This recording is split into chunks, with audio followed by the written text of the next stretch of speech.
ইতালিতে স্থায়ীভাবে থাকার সুযোগ পেয়েছিলেন বাংলাদেশি সৈয়দ মোবারক হোসেন কাউসার। পরিবারের সবাই পেয়েছিলেন ভিসাও।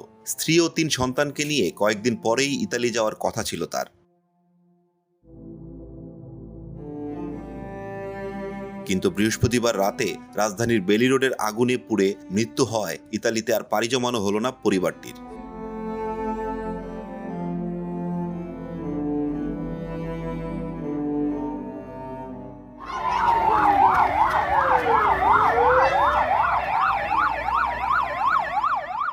৩ ভাই ও ১ বোনের মধ্যে তিনি ছিলেন বাবা মায়ের তৃতীয় সন্তান। দীর্ঘদিন ধরে ইতালিতে ব্যবসা করতেন। মাসখানেক আগে ইতালি থেকে দেশে এসেছিলেন।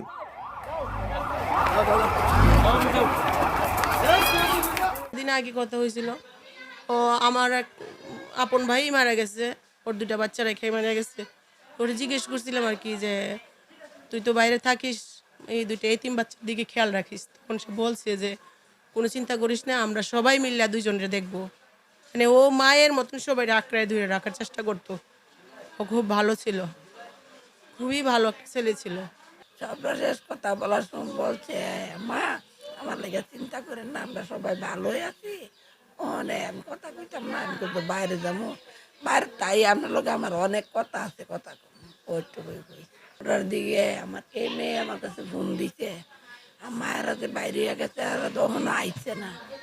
এই তো পাগল হয়ে গেলাম গা, সবাই ওই ফোন দিতে দিতে দিতে দিতে আর কোনো খবর নাই। এরপরে ও আমার যে মেয়ে মারা গেছে, এই মেয়ের দেবরের কাছে ফোন দিচ্ছি, দেবর দৌড়াইয়া গেছে। এরপরে গিয়া দেবরে ঘোষণা দিচ্ছে যে মৃত্যু ঘোষণা।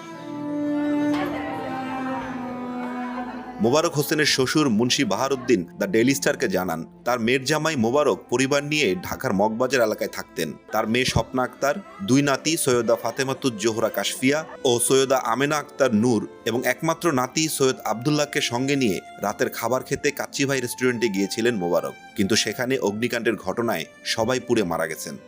আমার এই 44-45 বছর বয়সে আমি একসাথে এত বড় মর্মান্তিক ঘটনা, একসাথে 5টা কবর করার অভিজ্ঞতা আমার নাই, আমি দেখি নাই। এই বয়সে একসাথে পরিবারের সব লোক মারা যাওয়া আমি শুনি নাই। একই ফ্যামিলির 5 জন মানুষ মারা গিয়েছিল এই অগ্নিকাণ্ডে।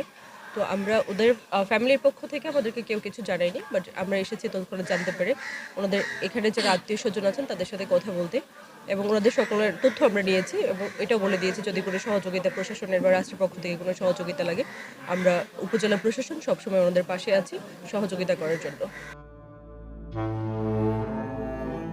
একটি পরিবারের এমন মৃত্যু যেন মেনে নিতে পারছে না ব্রাহ্মণবাড়িয়ার সরাইল উপজেলার শাহবাজপুরের গ্রামবাসীরা।